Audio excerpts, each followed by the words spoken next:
Assalamualaikum warahmatullahi wabarakatuh. Bismillahirrahmanirrahim. Nahmaduka ya ghafuru ya syakuru. Shalli wa sallim barik ala sayyidina Maulana Muhammadin wa ala alihi wa sahbihi asmain. Nama ba'du. Teng ngerso para keluarga besar Kiai Haji Akil Sirot wabil khusus teng wau niki pernah paman kalian kula. Terus gada otoritas meksa. Tapi itu saya keren yang bihan malah pernambah, dia pernambah, dia putrine guru kula, niku dimanfaatno beliau, kayak gitu. Dia sedanten para habaib, wonten Mas Arif Kapolres sedanten ingkang kula hormati. Niki paling kula ngisi nampung 20 menit, niku mun top niku mun. Terus katanya niku ahlul ilmi dihormati, tapi nyatane dipeksa. Terus memang banyak paradok dalam ilmu usul fikih.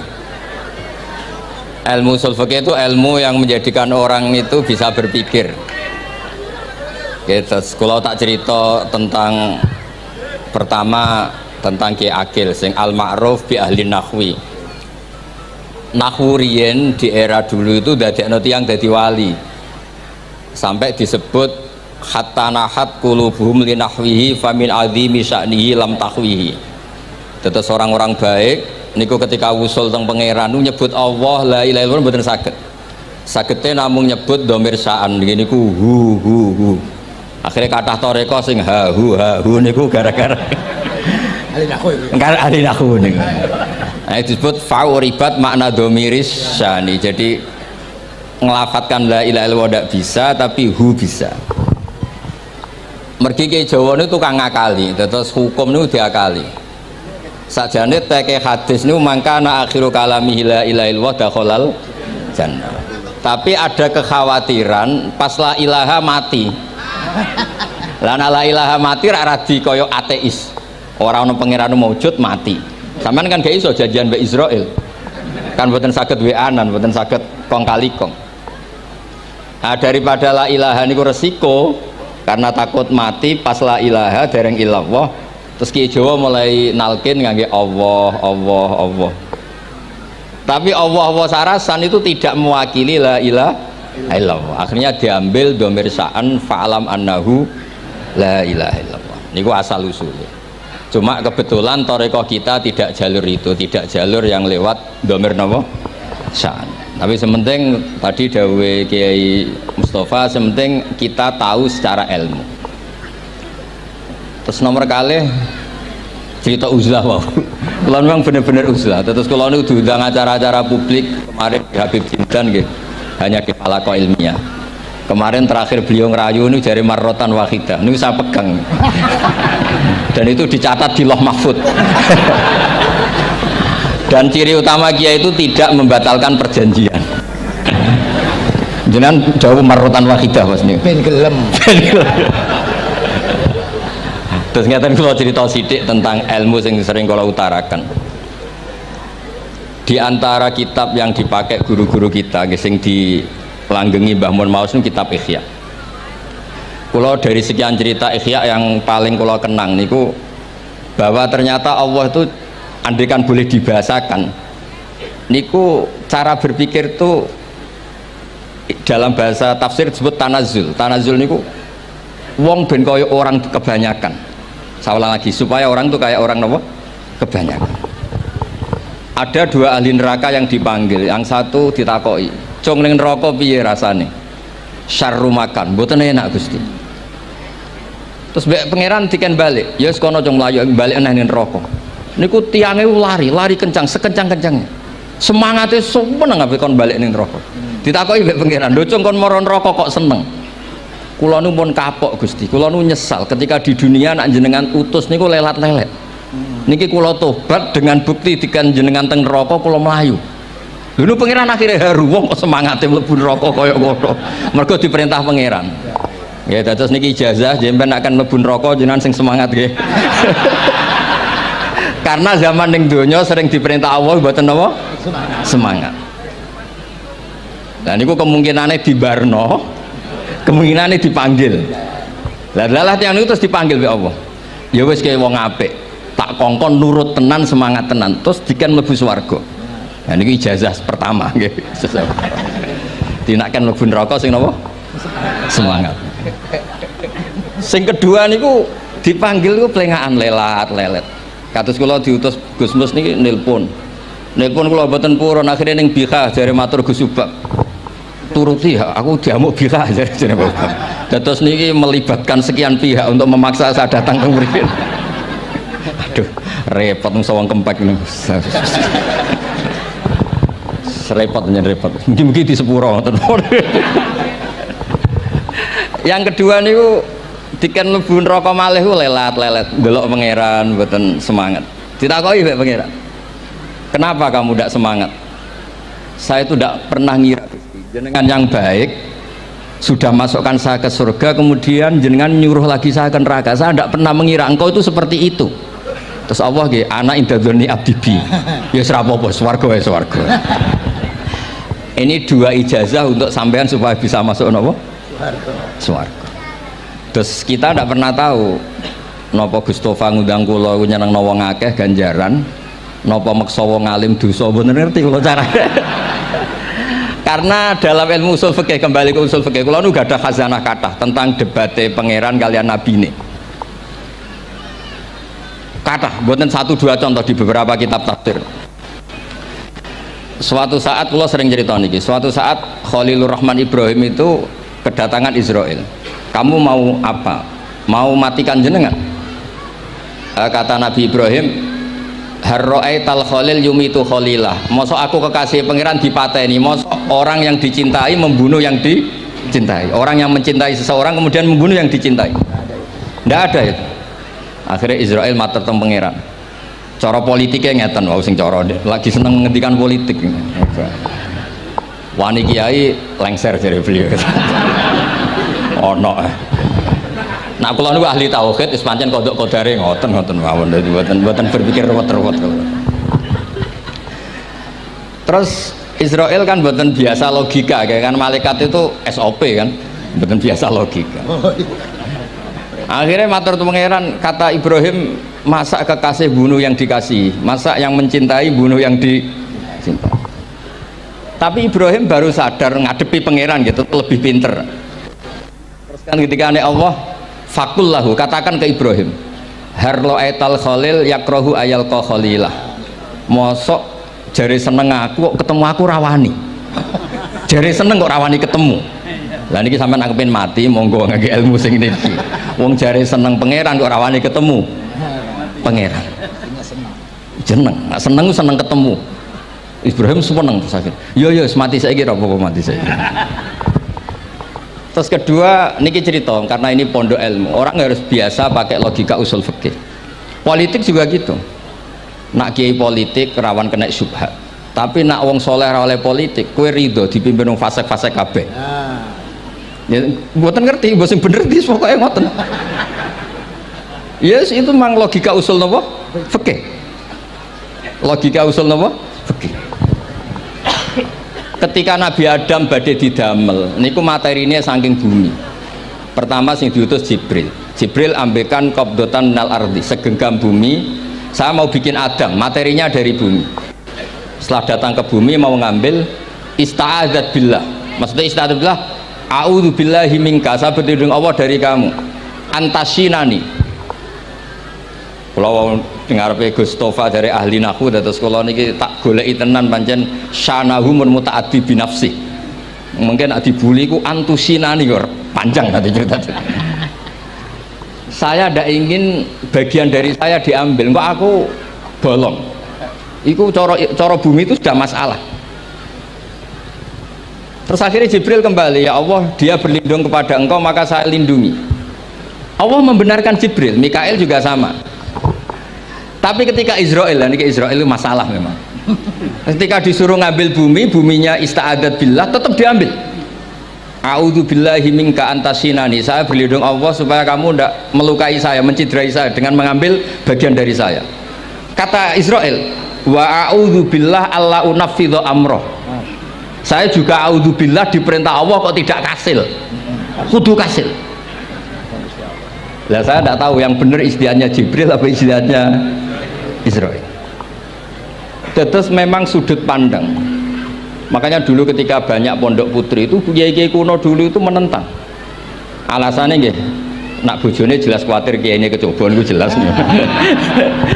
Tapi banyak kiai itu nggih khawatir tenan. Kecoba fitnatin nisa. Tapi ketika logikanya dibalik, apa kamu ridho para perempuan-perempuan muslimat itu tidak dapat pendidikan apa? Agama, hanya karena orang soleh tidak punya nyali, tidak punya peduli mengajar. Tapi kita saged diwalik. Ustaz-ustaz sing mani pas-pasan niku kowe ridho nak kecoba. Sampean milih mana? Ridho kecoba apa ridho bodoh? Nah, logika-logika usul fikih ini yang kemudian dipakai Wali Songo. Dipakai Wali Songo kemudian membiarkan sekian tradisi yang insya Allah itu salah sebetulnya. Tapi tidak sebanding dengan asmani Allah Subhanahu wa ta'ala. Misalnya begini, gini iki dirungokno mawon. Sampeyan ra paham mboten napa-napa. Sampeyan nak ra paham wis anggap ae tawadhu. Sepantese wong awam yo ora paham. Nak paham dadi kiai. Terus biasa mawon sampeyan nak ra paham aja tersiksa. Umpamane jenengan mboten kiai kok kon paham. Nah sampean pinter kados kula mestine ora ngrungokno, semangate hasud. Terus rivalitas perkara. Nah cara Mbah Mun nak cerita ngoten, dhisik kowe zaman bodho iku angger kiai mbok cucuk. Bareng padha kiai niku koyo saingan. Niku pun sunnatullah ndak bisa dihindari, niku pun sunnatullah. Terus kembali lagi ya. Logika-logika usul fikih niku dipakai oleh Wali Songo. Ngeten ada cerita ini rungokno nonton. Itu sudah saya cek di beberapa riwayat termasuk di Musnad Imam Ahmad. Ada orang ini bukti teorinya Wali Songo itu benar. Wonten tiyang gadah kesalahan. Niku dokumen kesalahan niku madul basor sepanjang mata melihat. Wes ngoten jumlahnya 99 bok. Kayak apa banyaknya? Per bok madul basor sepanjang mata nopo melihat. Ketika dia ditanya Allah itu kalau tanya demokratis. Adzolamat kakatabati, jangan-jangan malaikat saya sentimen kalau kamu jelek ditulis, kalau baik enggak Gusti. Afalaka udzurun, jangan-jangan kamu saat salah itu punya alasan. Enggak Gusti, ya memang salah. Tapi kata Allah, sudah kamu tenang saja, kamu punya ini. Itu hanya satu box, ya kira-kira kayak tempat jam tangan itu. Enggak, kamu punya ini, cukup ini. Terus malaikat tanya, ya Allah, apa artinya, apa ngefek itu kalau ditimbang dengan kejelekan sebanyak itu dengan satu box jam. Orang ini juga bilang, Gusti sudah ada usah ditimbang, nggak ngefek itu pasti kalah. Tapi setelah ditimbang menang yang satu box kecil tadi, karena di situ ada la ilaha illallah Muhammadur Rasulullah. Jadi malaikat diancam sama Allah, kamu berani tidak mempertimbangkan nama saya? Apapun banyaknya box itu dosa itu tidak saya. Kalau ini la ilaha illallah itu nama saya. Kamu berani tidak mempertimbangkan nama saya? Ya tidak berani Gusti, ya harus dimenangkan. Nah itu semalahnya kalau pengajian ini ya ono istilatur rijal wan nisa, tapi baru kayak ngaji di sepuro. Ya aja muni halal, tapi ya aja muni terus gak ono faedahe. Di sepuro insyaallah. Karena kalau nuruti harus steril halal itu kayaknya tidak bisa. Terus di situ ditutup fala yaskulu ma'asmillahi ta'ala syai'un. Dibanding asmane Allah Ta'ala sesuatu itu tidak ada nilainya, pasti menang Allah Ta'ala. Sehingga banyak ulama ngendikan kowe nak berdosa bersalah mojo iki. Dan kalau Anda dosa misalnya catatannya satu box terus di bawah ada astagfirullah, malaikat ditanya sama Allah, kamu berani tidak mempertimbangkan nama saya disebut di situ? Enggak berani. Nah saya ini ribuan orang yang ngundang, saya berani mengabaikan. Bareng ono wong ngaku mbah ya mbah tenan wae. Ya terus ngoten, kowe wani gak mempertimbangkan Gustofa sing mantune Mbah Maimun. Ya. Semoga cara pandang malaikat nanti seperti itu. Tapi nanti kalau malaikat cara pandang, mbah kok tukang makso putu. Itu mbah model opo. Nah saya ini sudah ngalah satu kali. Berikutnya logika kedua yang insya Allah terbangun di kalangan malaikat, yaitu mbah ora oleh maksa napa butuh. Ning dinggon mbah yang baik putune dolanan di Barno. Ini ora. Putu lagi asik-asik dolanan. Rene. Kon nyapu. Nah, itu udah jenis mbah yang baik. Terus kula suwun lah ngaji usul fikih yang serius karena itu menjadikan kita bermartabat. Kula niku sering lepas jenazah tangga-tangga kula nggih penggene ndelok TV, nak bengi nggih ngelamun, ngayal suges, kadang yo ngapalo tikus sing liwat dhuwure saking ora ana penggawean. Tapi kula nang lepas jenazah ini orang baik. Sampai bojone protes, "HP opo lho Gus angger bengi ku mau ngelamun ngitung tikus liwat, ngitung apa." Terus kula matur, ngitunge aja ngono, ngitunge tarokal ma'asiya. Wong ning omah itu artinya tidak dugem, tidak melakoni maksiat. Itulah yang menjadikan usul fikih itu ilmu yang sangat terhormat. Coba kalau Anda jadi pakar usul fikih kayak saya, mau kaji betul usul fikih.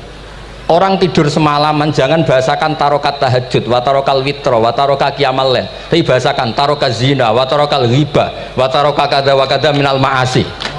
Keren buatan? Keren. Kalau kamu udah ahli usul fikih maka kiai kok amen turu, kiai kok guyon suwengi. Lu kiai guyon suwengi itu melawan, kiai itu ustaz juga manusia. Karena bengi ku ya kepen nonton, tapi kan buatan pantas. Akhirnya korbannya santri ini dijak guyon gak jelas. Lah apel ning rodo ya ora pantes. Nglawan nafsu iku berat, carane ya dilalek-lalekno guyon niku. Lah muga-muga malaikat kabeh ahli usul fikih nganggep ngono iku perlawanan terhadap keinginan apa maksiat. Ngaji ora. Malaikat ngaji ora. Makanya itu disebut di kitab usul fikih Tanghubul Usul itu izma min mubahin illa wa yatahaqqaqu bihi tarku haramim ma fa'il zamu minas sukun tarkul qatli wa minas sukut tarkul ghibah. Tidak ada sesuatu yang mubah kecuali saat Anda lakukan, saat itu juga Anda meninggalkan keharaman. Maka sebetulnya mubah ini punya nilai yang luar biasa, yaitu tarkul haram atau tarkul ma'asi. Jadi sawangane sampean nang omah kukar kukur mlebu metu, kukar kukur meneh mlebu metu, bariku turu angop ngorok. Nah semoga malaikat ini al-usuli sehingga ngitung itu hadza tarokal ma'asiya kullaha.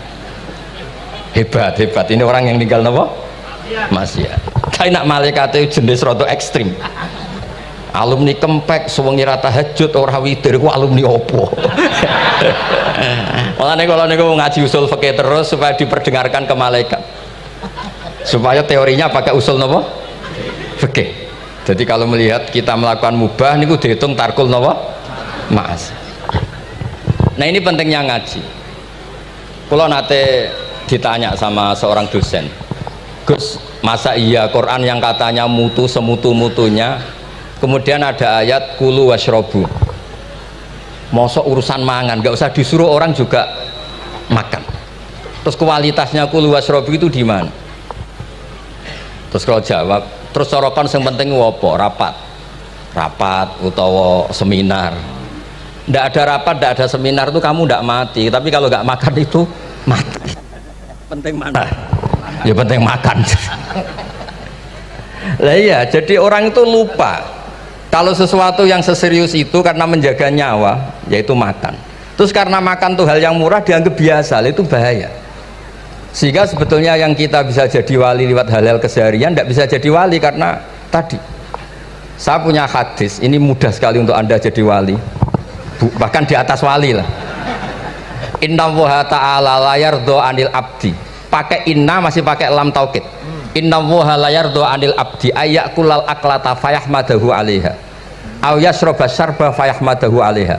Allah itu sangat ridho ada orang makan satu asupan kemudian dia muji Allah. Loh, orang tidak punya alpat itu tidak mati, tidak punya tanah ribuan hektar itu tidak mati, tapi kalau nggak makan sesuap nasi mati. Penting mana? Penting makan.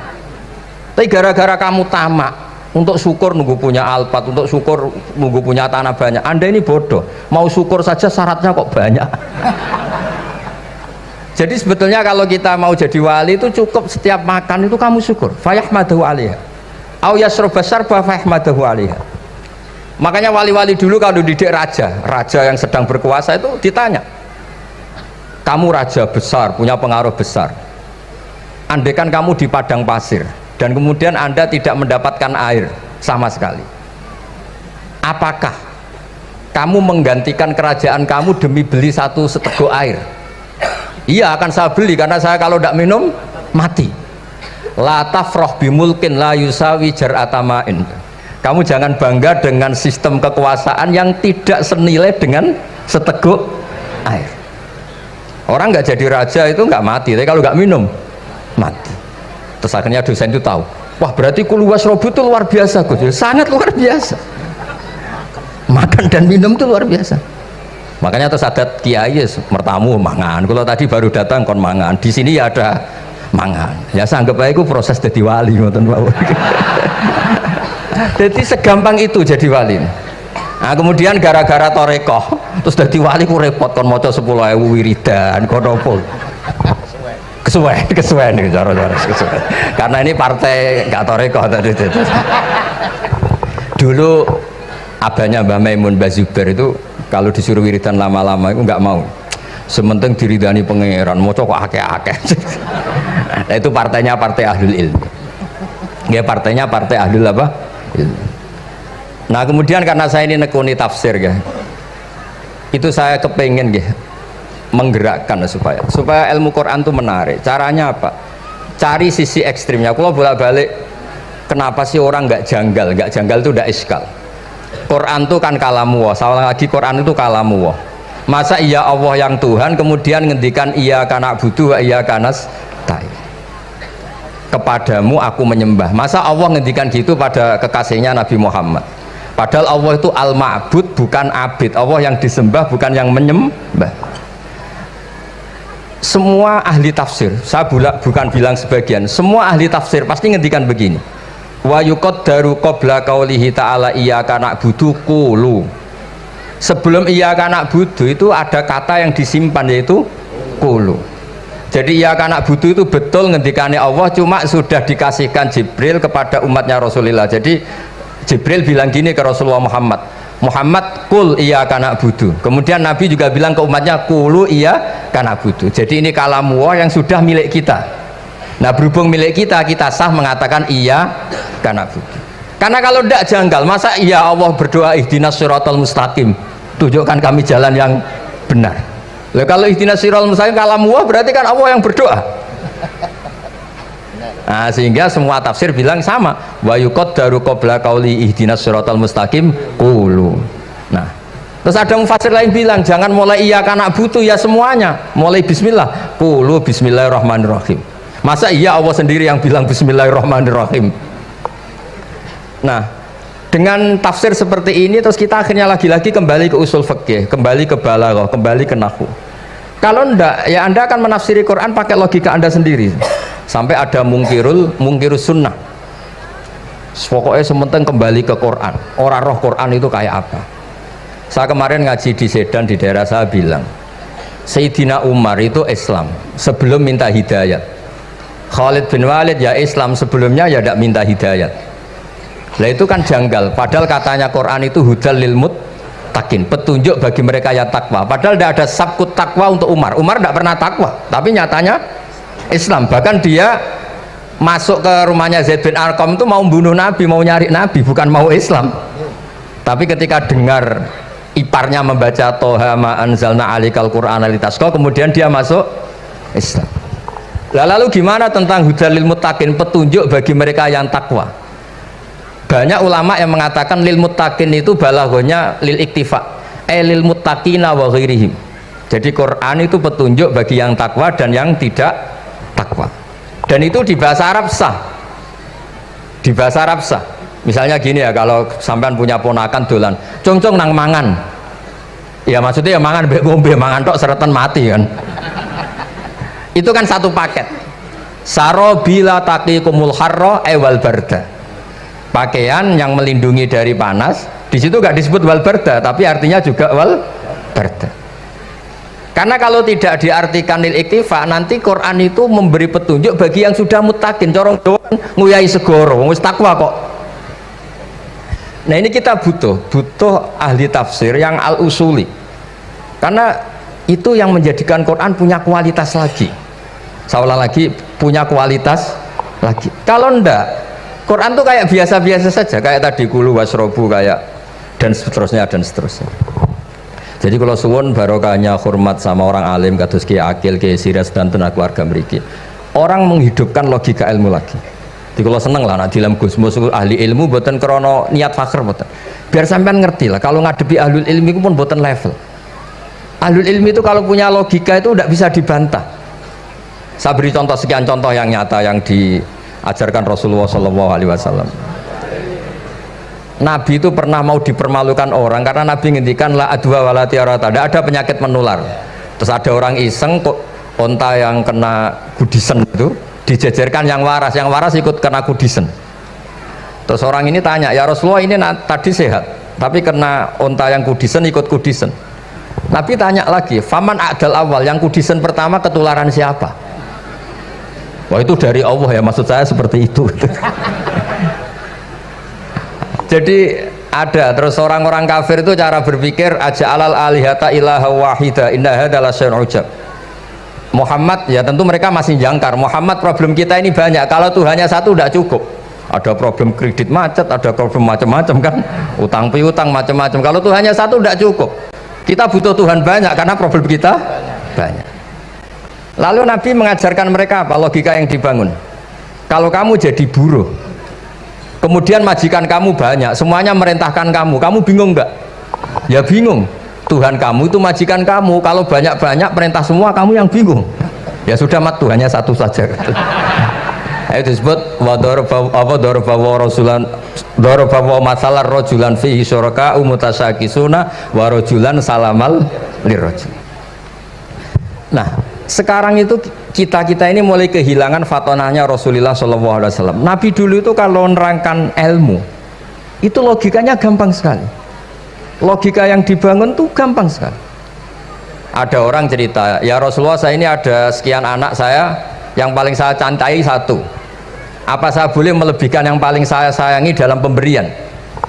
Nabi jawabannya itu tidak langsung jangan enggak. Apakah kamu berharap bahwa mereka semuanya baik ke kamu? Iya semuanya saya ingin baik ke saya. Ya kalau gitu jangan. Kan tidak fair kita mengunggulkan yang satu, melebihkan yang satu, sementara kita berharap semuanya baik. Itu tidak fair kata Nabi. Jadi dulu Nabi itu terus ini yang cerita fikih. Dulu Ahlul Madinah itu mangga itu masih pentil sudah dijual. Pentil dijual harganya 2 juta. Masa iya pentil harganya 2 juta? Karena dengan asumsi sudah jadi mangga. Tapi ketika Nabi datang di Madinah dan penduduk Madinah itu abkhosna sikailan, orang paling buruk dalam pertimbangan dalam jual beli. Nabi cara ngendikannya itu unik. Ara'aitum law anna waha yamna'us samra fabima yastakhillu ahadukum mala akhi.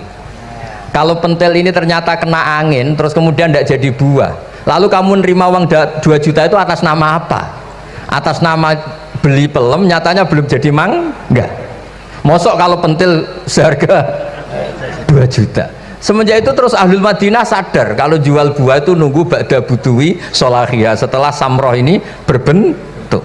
Tapi Nabi tetap ngendikannya pakai logika. Nah sekarang banyak kiai yang sidik-sidik neraka. Sebenarnya Nabi itu ngajari logika. Ada pemuda dia itu hipersek, mau masuk Islam tapi tetap boleh bebas. Saya ini ingin Islam tapi jangan larang seks bebas. Wah itu sahabat semuanya melarang ketemu Nabi karena ini ngawur betul, masa pamit Islam kok. Tapi setelah gaduh, Nabi tanya, kenapa gaduh? Ada pemuda mau masuk Islam tapi yasta'izinu fi zina, dia minta izin supaya tetap boleh zina. Kata Nabi, suruh saya ke sini. Setelah datang di depan Rasulullah, logika yang dibangun Nabi itu luar biasa. Atuhibbuhu li bintik. Kamu suka punya anak putri kemudian jadi demenannya orang laki-laki hidung belang? Ya enggak, saya bunuh orang itu. Andaikan itu ke ibu kamu, saya bunuh orang itu. Atuhibbuhu li bintik, atuhibbuhu li ummik, atuhibbuhu li ukhtik, atuhibbuhu li kholatik. Kamu suka punya anak putri yang jadi demenannya orang? Ya tidak suka ya Rasulullah. Kamu suka kalau punya ibu didemeni orang banyak? Ya tidak suka Nabi. Sampai otaknya itu yastakbihu zina, sehingga otaknya itu wah zina itu buruk betul. Akhirnya ya Rasulullah sudah saya mau masuk Islam tanpa zina-zina. Karena logika yang dibangun Nabi itu luar biasa. Nabi pertama mengingatkan atuhibbuhu li bintik, atuhibbuhu li ummik, atuhibbuhu li ukhtik, atuhibbuhu li kholatik. Sampai dia ini nggak bisa apa-apa. Sudah Nabi sudah. Jadi logika ini yang harus kita waris. Lagi-lagi kembali yang bisa waris itu ahlul ilm. Sama itu kan kayak diskusinya Nabi Yahya dan Nabi Isa. Nabi Yahya itu suka berkawan orang-orang soleh. Setiap berkunjung di mana itu nyari yang orang-orang soleh. Ditanya kenapa kamu berkawan orang soleh? Ya berkawan orang soleh itu asik. Tapi kalau Nabi Isa enggak. Kalau ada desa-desa yang masih hitam, masih merah itu dikunjungi, kemudian dibina. Ditanya sama Nabi Yahya, lima anda tanzilu ala syirarin nas, kok kamu kumpul orang-orang yang kayak gitu? Jawabnya beliau, innama ana tabibun udawil mardo. Di mana-mana Nabi itu ya dokter, di mana-mana dokter nyembuhkan yang sakit. Jadi dulu logika kebalikan itu dibangun, sehingga dulu ulama khilaf itu ikhtilaful a'immah apa? Rahmah. Masyhur itu. Saya sering cerita dan itu ada di kitab Khilyatul Auliya. Nabi Yahya itu lebih ceria. Nabi Isa itu agak sering cemburut. Atau kebalikannya, pokoknya yang satu tuh mali aro ka'abisan ka'annaka taqnatu min rahmatillah. Kamu kok sering cemburut, seakan-akan rahmat Allah itu terbatas. Wong kok ora iso syukur. Yang satu gojlok mali aro ka dohikan ka'annaka ta'manu min makrillah. Kowe kok guya-guyu, kok is bebas kok neraka wae gitu. Nah, sehingga ya itu tadi sudut pandang. Makanya saya sering cerita dulu kalau Said Abdul Al-Haddad itu tanya, "Cung kowe ngaji sopo?" "Ngaji si A." "Kiaimu tau nangis?" "Ndak." "Ojo ngaji, kiaimu ati atos, kiai kok ora iso nangis." Tapi kalau Abdul Hasan Asadili kebalikan, "Cung kowe ngaji sopo?" "Ngaji si A." "Kiaimu tau guyu nak ngaji?" "Mboten nate." "Ora usah ngaji wong ora iso syukur." Jadi nah itu yang akhirnya menjadi keseimbangan khaufau wa tama. Ada khauf, ada apa? Roja. Sehingga karena sudut pandang itu nggak bisa dihilangkan, saulang nggak bisa dihilangkan. Ini yang sering diceritakan kisah itu kakaknya ini. Dulu Muhammad bin Hasan Asy-Syaibani, Imam Syafi'i itu lama sekali beliau jadi ulama top yang suka fikir. Dianggap fikir itu aman, ngeringankan hisab. Nggak jenengan fikir yang dihisab malaikat apanya kan? Kan nggak bisa ngisab jenengan, apa saja tidak punya. Punyanya problem. Nah setelah ngaji sama Imam Malik, Imam Syafi'i tanya, yang ilmunya setingkat jenengan siapa? Kata Imam Malik, sebetulnya Abu Hanifah, tapi orangnya sudah meninggal, tapi ada muridnya namanya Muhammad bin Hasan Asy-Syaibani. Kamu ke sana dari Madinah ke Irak, dulu tempatnya di Baghdad. Setelah di Irak, Muhammad bin Hasan Asy-Syaibani itu kalau ngitung uang tuh di meja, emasnya tuh banyak, uangnya banyak, dia hitung di meja, malah kaget. Saya ini gedeng kiai, kedunyan ini ketemu kiai, kedunyan. Ya karena Muhammad bin Hasan Asy-Syaibani itu wali, kamu tanya, kamu heran ya ada kiai kaya? Iya. Ya sudah, kekayaan ini kasihkan orang fasik, biar dipakai demenan, dipakai mabuk, dipakai ini. Terus, ya jangan, kalau kena orang fasik bahaya, jenengan saja. Semenjak itu Imam Syafi'i mulai rodok seneng duit. Jadi ada ceritanya soalnya kok diangen-angen, nah terus keterusan umatnya kayak gini-gini itu. Jadi ini cerita nopo istihad apa? Cerita nopo istihad. Sama pangkat juga sama. Gue seneng nak wong soleh-soleh tidak ikut ngurus negara ini, mau dikemanakan negara ini. Tapi ada yang berpikir gue seneng nak wong soleh terkontaminasi. Ya sudah monggo, sing serapayu jabat nggih berpikir zuhud, sing payu ya berpikir politik. Yang penting semuanya itu berdasar ilmu, yang penting itu semuanya berdasar apa? Ilmu. Karena ilmu ini basis yang paling diridani Allah Subhanahu wa ta'ala. Masyhur itu di Ihya sering diceritakan Imam Ghazali, ana alim uhibbu kulla alim. Kata Allah, saya ini alim dan sangat mencintai orang alim. Karena orang alim ini yang tahu perspektif. Orang yang enggak, yang ngiranya, saya ulang lagi, yang ngiranya itu enggak ilmiah, di depan orang alim itu sangat-sangat apa? Ilmiah. Yaitu tadi misalnya ada ayat wa min ayatihi manamukum bil laili wan nahar. Masa iya tidur yang ngorok semua turunnya secara jelas kok jadi wa min ayatihi? Tanyakan ahli medis, sistem tubuh kita kalau nggak tidur itu kayak apa rusaknya? Dan toat pas-pasan ini satu-satunya solusi ya turu. bengi ngempet kepen delok dangdut, delok dugem. Barang turu jebule esuk wis bar, alhamdulillah. Cara melek iman kamu seberapa? Tarikan-tarikan maksiat posisi kamu terjaga bisa kalah kan? Tapi kalau tidur sukses kan tarkul maksinya. Nah, karena tidur itu sukses menghilangkan maksiat disebut wa min ayatihi manamukum billaili wan nahar. Sampai Imam Ghazali ngendikan di makalah itu, sehingga nanti ibadahnya umat ini di akhir zaman an-naumu, ibadah terbaiknya itu tidur. Jadi mulane maksud kula ngeten lho. Sampeyan anut jalur wong alim dia turu ya ibadah, tengok-tengok ya ibadah, jagongan nggih ibadah, gojol-gojolkan ambek kanca nggih napa? Ibadah. Karena ini semuanya kul bi fadlillah bi rahmati fa bidzalika napa? Falyafrahu. Tapi kalau kamu tidak punya basis ilmu, adanya suudzon. Kiai kok jagongan guyon sewengi kiai opo? Kiai kok turu sewengi ku kiai. Karena basisnya ada ilmu. Padahal jelas ketika Rasulullah bikin urutan kebaikan, pertama Nabi ngendikan kamu menolong orang. Jika tidak bisa, terakhir Nabi ngendikan takufu syarraka anin nas fa innaha shadaqatun minka ala nafsik. Tadi beliau juga cerita di nasihat Imam Mun, idza lam tuhsin fala tusi. Kalau tidak bisa berbuat baik, setidaknya kamu tidak berbuat jelek sama orang lain. Dan potongan ini paling gampang apa? Tidur kan? Wis sampeyan nak turu wis ra zina, ra maling, ra ngrasani wong wis ora tusik. Nah, dengan konstruksi usul fikih seperti itu kamu tahu kualitas ayat wa min ayatihi manamukum billaili wan nahar. Ya sama, ternyata makan itu yang menjaga nyawa, ternyata makan itu yang menjadikan syukur. Kalau kamu nggak percaya puasa, sama nak poso gedang goreng mewah. Gedang goreng mewah, air satu teguk itu mewah. Makanya kalau lama dulu ada santri kepengen mangan enak, ya saya ingin mangan enak gini-gini, caranya gimana? Itu rumusnya ada sate, ada mie ayam. Idamuhu alju. Kalau kamu ingin enak, lauknya itu lapar. Ya kalau puasa itu semuanya kan enak. Nah itu lagi-lagi basisnya itu ilmu. Nah sekarang banyak orang yang sudah tidak peduli dengan ilmu, kayak ijazah dilakoni kan. Jadi kayak wiridan la ilaha illallah itu sebetulnya harus dibarengi dengan ilmu. Ini yang terakhir supaya nggak lama-lama. La ilaha illallah itu basisnya ilmu. Surga yang begitu mewah itu dibikin juga bagi yang melafadzkan la ilaha illallah. Neraka yang begitu ekstrim, sampai kalau benda dijatuhkan dari atas ke neraka itu sampai bawah nunggu 70 tahun. Bisa kamu bayangkan kalau kamu di dalam, naiknya susah itu. Ini dijatuhkan ke neraka itu sampai bawah nunggu berapa? 70 tahun. Loh, neraka sebegitu ekstrim itu dibikin untuk yang menolak la ilaha illallah. Berarti kalimat ini kalimat spesial. Kalimat yang neraka dibikin ya atas nama itu yang menolak, surga dibikin juga atas nama itu yang menerima. Itu satu saktinya la ilaha illallah. Sakti kedua, orang kafir 70 tahun ngelafatkan la ilaha illallah sekali langsung dihukumi mukmin.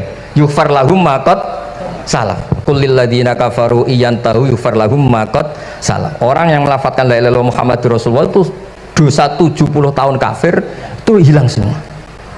Tapi gara-gara ada ilmu terus diumumkan tahlil dening Kiai Haji Niam mesti sing nguri, wah sawi gue mesti gue. Padahal kalau kamu tahu ilmunya tadi, ini kalimat yang luar biasa, kalimat yang bisa melebur dosa. Bahkan dalam madzhab Sadiliyah itu unik. Kalau kamu wiridan la ilaha illallah itu jangan istighfar dulu, istighfarnya belakangan. Alasannya Abdul Hasan As-Sadili itu fa'lam annahu la ilaha illallah wastaghfir li dzambik li hadhil kalimah. Orang kafir 70 tahun dia istighfar 100 kali nggak akan dimaafkan Allah, tapi ngelafatkan la ilaha illallah langsung dimaafkan. Jadi orang bisa dimaafkan tuh barokahnya la ilaha illallah.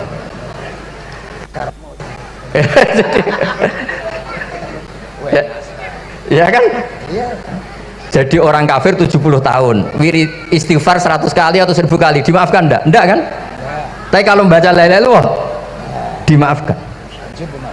Jadi istighfar tuh ngefek positif itu kalau dibarengi la ilaha illallah. Makanya wastaghfir li dzambika bihadil kalimah, cara Abu Hasan. Kamu boleh istighfar berdasar hadhil kalimah, berdasar la ilaha illallah. Tapi terus kemudian ya thariqah itu banyak, itu urusan rasa. Justru karena la ilaha illallah kalimat thayyibah harus disucikan dulu. Caranya istighfar dulu. Nah itu urusan monggo lah. Tapi apapun itu basisnya harus napa? Ilmu. Basisnya harus ilmu. Jangan malah sentimen. Wong di kuburan wiridan la ilaha illallah dihukumi kafir. Nah, itu kan aneh. Wong kalimat ini yang kafir saja menjadi muslim, sekarang yang muslim menjadi kafir. Itu paham kok seaneh itu gitu kan. Ya karena basisnya ada ilmu tadi. Coba kalau basisnya ilmu, itu kan aneh betul. Hadil kalimah kalimatun soro bihal kafiru musliman. Fakaifa sorol muslimu bidzalika kafiron. Ini kalimat yang kafir saja menjadi muslim. Masa dengan kalimat yang sama yang muslim menjadi aneh gak? Aneh. Jadi kalau suwon, pokoknya basis ilmu harus sekuat-kuat. Ya caranya gini nagih kiai kon sregep mulang aja politik terus ngoten. Tapi politik ya bagian dari ilmu, wis ra iso diterangno lho. Nggih ngoten mawon. Assalamualaikum warahmatullahi wabarakatuh.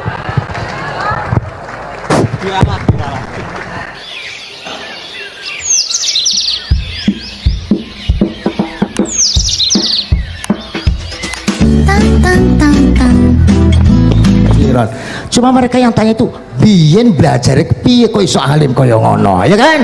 Nah, terangkan Gus, terangkan. Mati.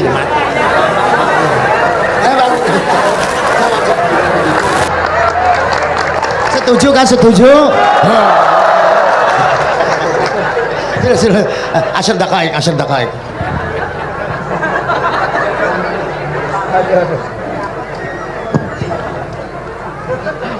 Andaikan pertanyaan itu ke Mbah Mun, mungkin jawabnya gurune sopo.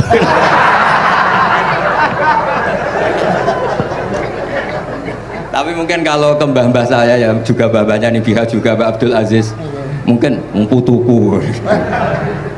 Tapi kalau saya ingin cerita tentang saya paling ya, aku sregep.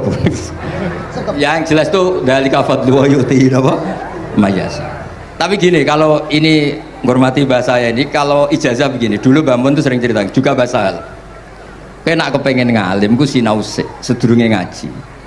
Ya, misalnya kamu ngaji takrib atau ngaji wahab sama Mbah Mun, kamu baca dulu sebelum ngaji. Nah, setelah dibaca, misalnya kamu baca rofa, kok Mbah Mun baca jer, kamu baca jer, Mbah Mun baca rofa, berarti goblok tulen. Karena semua teori Anda kok salah. Ya misalnya Mbah Mun baca wadakaro sopa al-musannifu, kamu baca wadakaro al-musannif. Berarti kan goblok banget itu. Ya kan ada cerita gitu, ada orang tuh nggak tahu betul Gus maknanya lam tardiman itu apa. Lam tardiman dicari di kamus tuh udah ada, ternyata itu di khet lam tarodaman. Dia baca satu lam tardiman, dicari di kamus sampai hidup mati lagi ya nggak ada. Nah, jadi kamu baca dulu, misalnya di bab khet lam taro naringali sopo mar'ah daman ing geteh. Ternyata ngaji Mbah Mun paginya jadi baca lam taro daman. Jadi kalau kamu malamnya baca lam tardiman loh kok. Jadi itu kata Dewi Mbah Mun mergo sorokan kabeh santriku sorak mungkin. Carane ngecek kebenaran Anda juga mau sik. Nanti kalau kemiripannya 50% ya separuh alim. Kalau 70% ya serontok alim. Tapi nanti kalau kemiripannya sampai 100% dan berkali-kali, berarti kan sudah luar biasa. Jadi yang ngaji sama Ki Mustafa, Ki Niam, saya mohon santri-santri itu belajar dulu, biar bisa ngecek nanti guru saya baca kayak apa. Waduh salah ya Gus. Kenapa lah? Waduh salah. Karena kiai itu kalau salah ya mau ngalah. Ini ceritanya bangun betul. Ada kiai nggak tahu apa kakean mergawe kakean politik nggak tahu. Wal babi lan walang. Terus ada santri, kulo gak ada makna kok lawang. Ya walang sing lawang cung. Mau ngalah. Terus watini lan wit alu. Gurune maca alu. Kulo gak ada makna kok elo. Lah ya wit telu kena go alu cung. Tapi saya menangi kiai itu kalah sama santri itu. Saroko nyolong sapa wong albedo tangi anduk. Terus gurunya kaget. Cung kok anduk, cung. Bareng didelok endok. Kan Karena kalau pegon kan anduk sama anduk itu podo ya. Ini ada podo. Tapi kiainya akhirnya kalah. Memangnya nyolong anduk boleh? Yo ora dong, yo haram, yo podo ae kalau gitu nyolong. Nyolong endok ya haram, nyolong anduk haram. Lo cerita itu masyhur itu. Kalau cerita yang terkenal di Lirboyo itu kan ada santri dari Jakarta di kelas. Gurunya bilang Ja'a Zaidun, Zaid datang. Waro'a itu Zaidan, saya melihat. Si murid ini itu melihat pintu terus. Lama-lama gurunya itu tersinggung. Kamu diajari pelengahan nggak sopan. Habis Ustadz bohong. Lah kenapa bohong? Katanya Ja'a Zaidun, Ra itu Zaidan. Zaidnya mana?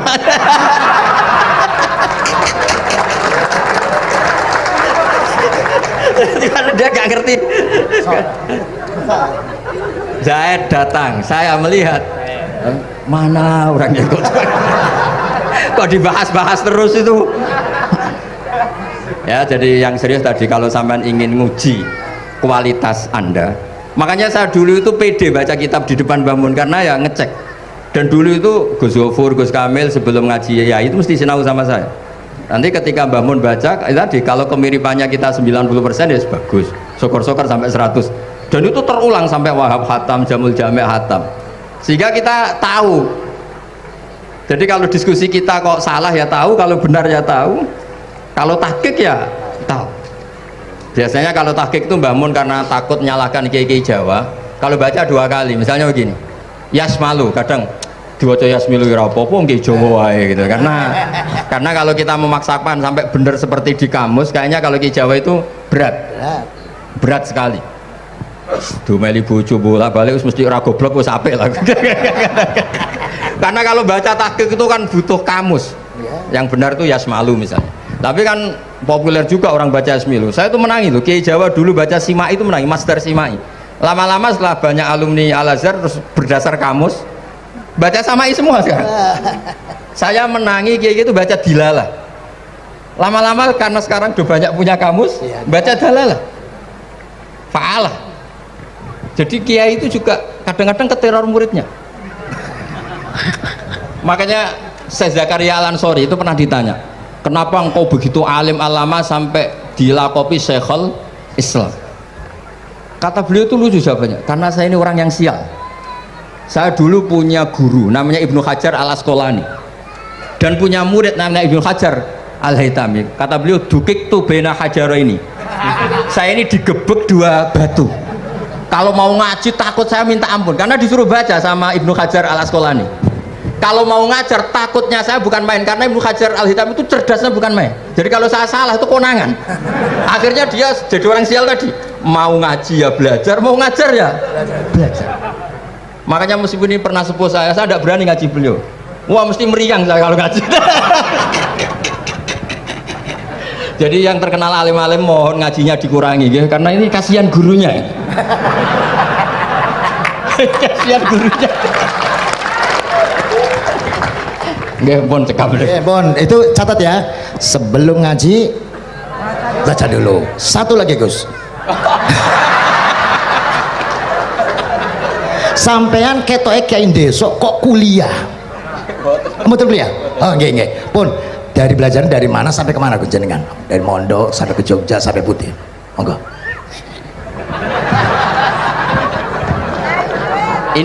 Ini karena sesuai kontrak, nggak boleh nyulayani janji sekali aja Sekali tak entekno Gus. Jadi sebetulnya kalau di ilmu, saya kan sering ketemu ahli geologi, ahli sosiologi. Sebetulnya di ilmu kita, saya kan lama di Jogja dan itu yang saya pakai juga ilmu zaman di pesantren. Misalnya sosiologi itu kan ada mukadimahnya Ibnu Khaldun. Itu kan teorinya luar biasa. Misalnya begini, kenapa Rasulullah itu harus dari suku Quraisy, suku yang sangat terhormat di Mekah? Itu secara teori sosiologi loh, bukan teori nubuah. Kata Ibnu Khaldun, Nabi itu mesti final dari kaum itu aneh. Saya ulang lagi, Nabi itu final dari kaum pasti aneh. Nah masa aneh-aneh ini ditoleransi oleh umatnya karena beliau dari suku yang terhormat. Coba kalau dia dari suku, beliau dari suku yang hina, pasti pas aneh-aneh langsung diadili.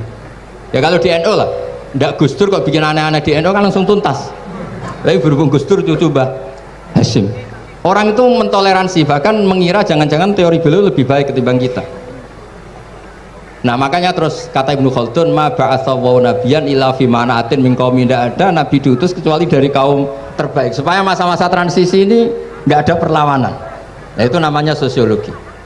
Sehingga beliau ngendikan, ini versi tarikh bukan versi Ibnu Khaldun saja, ketika sahabat disuruh hijrah karena disakiti orang kafir Quraisy, lah engkau sendiri ya Rasulullah, saya ini orang Quraisy, nggak akan ngalami yang seperti Anda alami.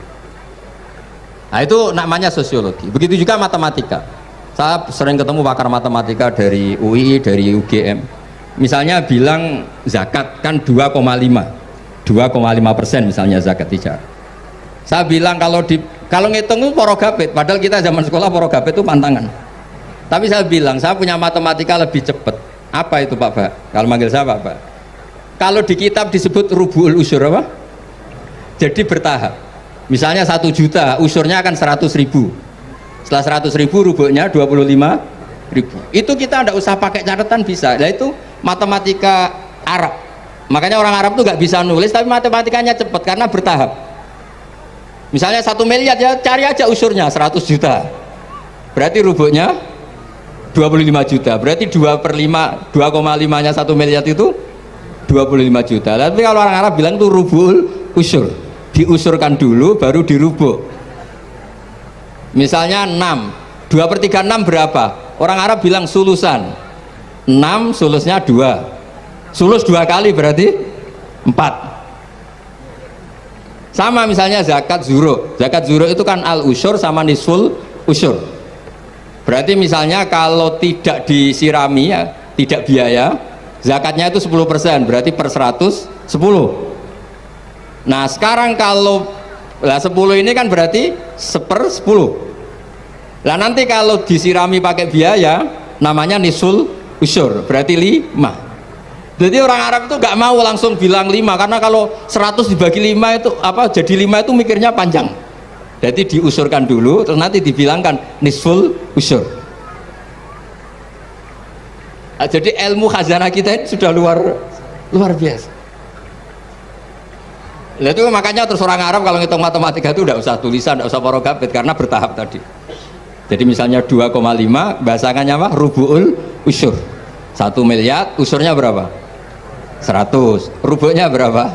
25. Nah ini semoga buatan ngingkari janji. Wassalamualaikum warahmatullahi wabarakatuh.